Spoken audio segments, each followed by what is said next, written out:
we're gonna start off with Venom issue number 12, and I don't care if you're not a comic book fan, go out and get this issue.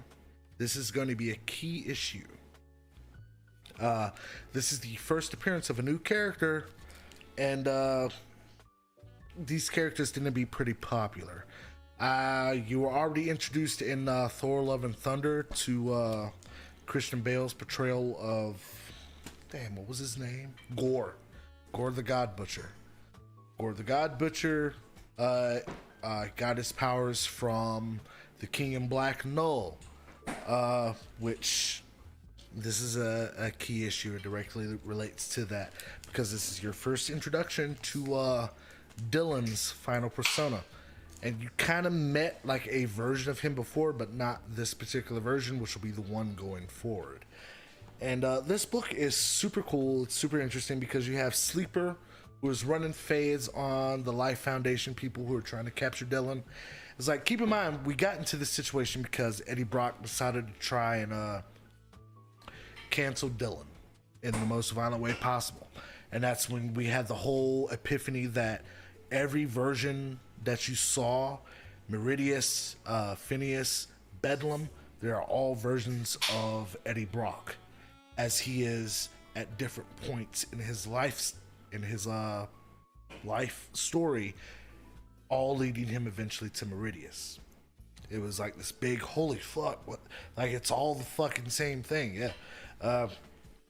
This story is pretty interesting because this is while Dylan was pretty much like mortally wounded by Bedlam, and then Bedlam pieced out, and Dylan is in the process of like dying, and he confronts the Venom symbiote who had bonded to him within himself, and that's where we have the official passing of the torch is in this issue, in which Venom is going to help, heal Dylan. I've been drinking. Heal Dylan, and we are confronted by Dylan's memories of his father, who's represented by Venom, and he has to battle against Venom in order to proceed further to the Clintar.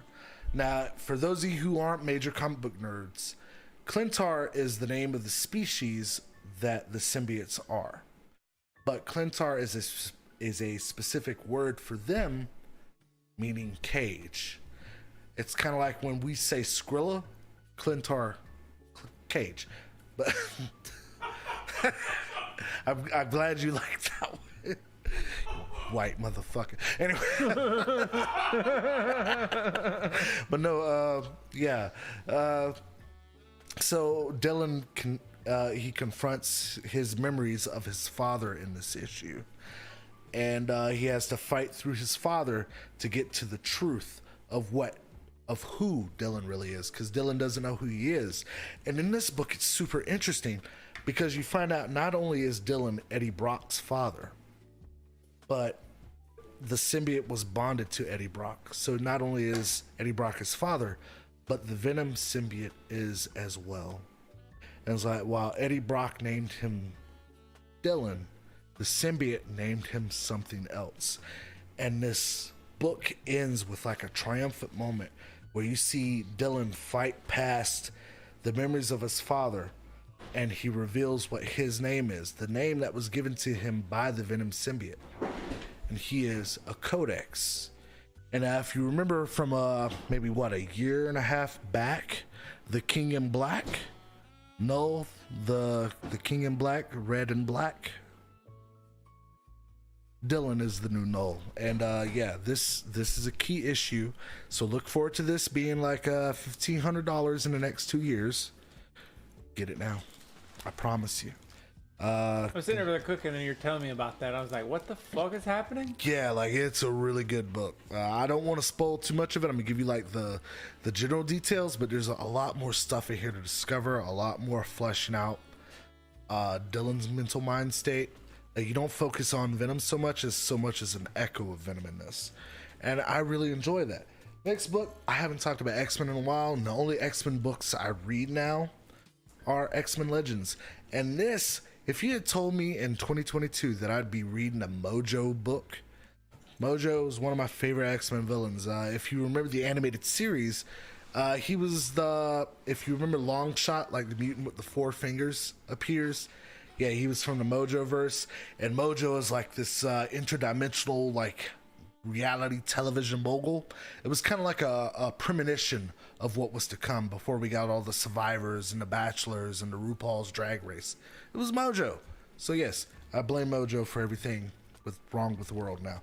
But this kind of picks up after Longshot went back to the Mojo dimension.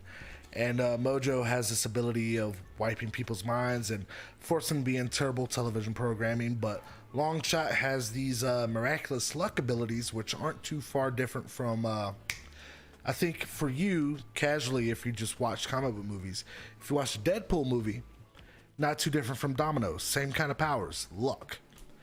It's like, luck's not cinematic, though, but... I mean, it turned out to be. I know, right? It was a really cool sequence. Yeah. But yeah, that's Longshot's powers, and eventually this issue leads to them pulling in a couple of X-Men, which happens to be Shadowcat, Kitty Pryde, and Wolverine, and them trying to wipe their minds and put them into this new film that Mojo wants to do. Mojo essentially is the Harvey Weinstein of X-Men. Put it like that. Oh, God damn. Our next issue brings me back Moving on past that.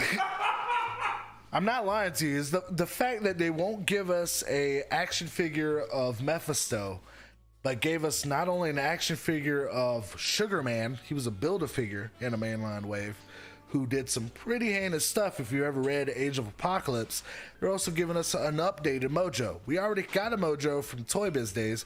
This new one is bigger. It's like, Mojo makes snuff films. Like, he tries to kill Longshot in every fucking movie he makes. But anyway, that's an argument for someone who's above my pay grade. Sorry for the pros. Whatever that means. Teeny Howard. My last book of the evening is The Amazing Spider-Man. And where we last left off, it was a meeting between Norman Osborn and Roderick Kingsley, not Ben Kingsley, the actor, Sir Ben Kingsley. Forgive me. But Great no. actor. And we were trying to figure out, well, who was the hobgoblin that crashed the meeting between Norman Osborn and Roderick Kingsley? And this book kind of answers it, because you have a battle between the most recent incarnation of the Hobgoblin. Spoilers, it's someone we already know. I was hoping it'd be something different, something new, but I'm trying to give Zeb Wells a chance, but so far he's pissing me off a little bit. But in this book, you are introduced to Ned Leeds. It's Ned Leeds again as Hobgoblin.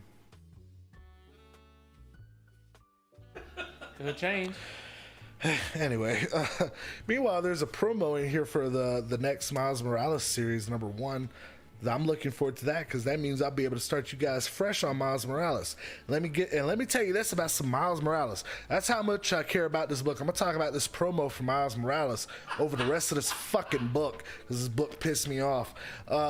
Miles Morales was not a black guy up until the Into the Spider-Verse movie. Hey, we tied back into it again, folks. Yes, up until that point, Miles Morales was just black Peter Parker, who didn't have any black experiences. And that was kind of fucking weird. So hopefully one of these days I'll be able to write for Miles Morales and inject some fucking flavor. Like, he needs some Old Bay seasoning. Like, he needs something. Because they keep hiring these, like, fucking 50-year-old white dudes to write this character, and it just doesn't fucking work. Like, So you're telling me these 50-year-old white men don't know what it's like to be a young black man? they don't know what it's like to be, like, half black and like Hispanic. Like, they don't know what the fucking... I had a great idea to do, like, a run for Miles Morales, where I would take Tombstone, who's normally a Spider-Man bad guy. Yeah. He's an albino black guy, and I wanted to make him personally Miles Morales's bad guy, you know, and introduce some new villains. You know, keep the animal themed villains going. I wanted to bring back the Possum. Yes, the Possum is a character that already exists in comics, in Marvel Comics, but it's nowhere near as cool as what I wanted to do with it. But but no, I wanted to make Tombstone Miles Morales' villain. Why? Because Tombstone is a black character. He's a black albino, and I wanted to make it super personal to him. I wanted to give Miles Morales his own Gwen Stacy and a Shaquana. Yes, her name was Shaquana. Shaquana, yeah. Don't fucking worry about it. But I wanted to give him his own Gwen Stacy as drugs start getting pushed into the neighborhood, and she falls into that. And the whole story was going to be Spider-Man shook. And it was going to be a different iteration of the night Gwen Stacy died, but for a different demographic. But I didn't want to focus on the demographic. I wanted to focus on the story being told. But anyway, yeah, I'm looking forward to the next run of Miles Morales. Let's see how close they get to being black this time. Anyway, the book continues, and you learn that Ben Kingsley is the Hobgoblin, but so is Ned Leeds. So there's 2 Hobgoblins around in this iteration. I'm curious if they'll bring in the third. I mean, there's Phil Urich. He hasn't arrived yet, but this kind of seems reminiscent of the Goblin War. Needless to say, you got Norman Osborn still being kind of weird. Like, it's like one of that will he, won't he become the Green Goblin again? Because it seems to be sowing the seeds of the Goblin War, and we did this like a few years ago. So it's like, do something not that. Like, right. But also, like, part of the problem that I'm having with Zeb Wells is that Nick Spencer worked so hard to undo the worst Spider-Man story ever told, and that was Spider-Man One More Day, in which they decided to, you know what, Spider-Man's getting too old. Like, let's completely erase his relationship with Mary Jane by having him sacrifice it to save Aunt May. And, have him keep being, Spider-Man who's not tied down to anything for any longer, And so we got that. And yes, out of that, we did get big-time Spider-Man. We did get superior Spider-Man. And trust me, I'm a Spider-Man fan, like, through and through. Like, for the rest of my life, I'm going to be a Spider-Man fan. However, Spider-Man needs to grow at some point. That was the whole reason why we got Miles Morales in the first place, was to, like, give you that younger Spider-Man, that Spider-Man who was learning how to do it and be in high school and do that. And that allowed Peter Parker to grow. The thing is that the powers that be will not allow Peter Parker to grow. Like, how many movies have you seen of Spider-Man where he's still in fucking high school? Oh, wait, all of them. You didn't wait. Exactly. You didn't fucking wait. Because there's no fucking point to it, except for one, and that's Into the Spider-Verse. Peter B. Parker is the best version written for screen of Spider-Man. It's the Spider-Man we all secretly wanted. Because what was the whole point of Peter B. Parker in the Into the Spider-Verse movie? As the fucking Spider-Man that experienced life. Exactly. And why was it that he and Mary Jane had a falling out? She wanted kids he wasn't ready for. Yeah. And what does Into the Spider-Verse do for him? Makes him be a dad. It makes him have to be a father figure. And by him coming to accept that, he is able to move forward with his life. Peter B. Parker is the best version of Spider-Man we've had on screen, period. Aren't they making another one? Yes, they are. I'm curious to see what they undo. I'm sure they're going to undo the fact that he's not with her. Nah. I bet you, because that would have taught him to be a father and... Like, Into the Spider-Verse did something really good for Miles Morales. It actually gave Miles Morales a little bit of flavor. Like, up until that point, Miles Morales was just brown Peter Parker. Into the Spider-Verse actually gave Miles Morales his own identity. It was like, it gave him like a little bit more of that street, a little bit more of that flavor that he was missing. I'm not saying you have to placate to the black community, but it's like, if you have a black Spider-Man, it's like, let him do some black shit. It's like, let him get like a phone bill. It's like, I ain't paying that shit this month. Like, at least let him have one of those every once in a while. It's like, yeah. Spider-Man at its core is about a man trying to make ends meet and just do best by the people that are around him. And I feel like they moved away from that and are just focused on keeping Spider-Man walking up this escalator that is constantly going in the opposite direction. It's like, let the man move on. It's like, Spider-Man's supposed to be about anybody could be under that mask. It's like, we got a glimpse of hope with Miles Morales. Let it grow. It's like, a gay Spider-Man won't be as jarring to people if you let it naturally happen.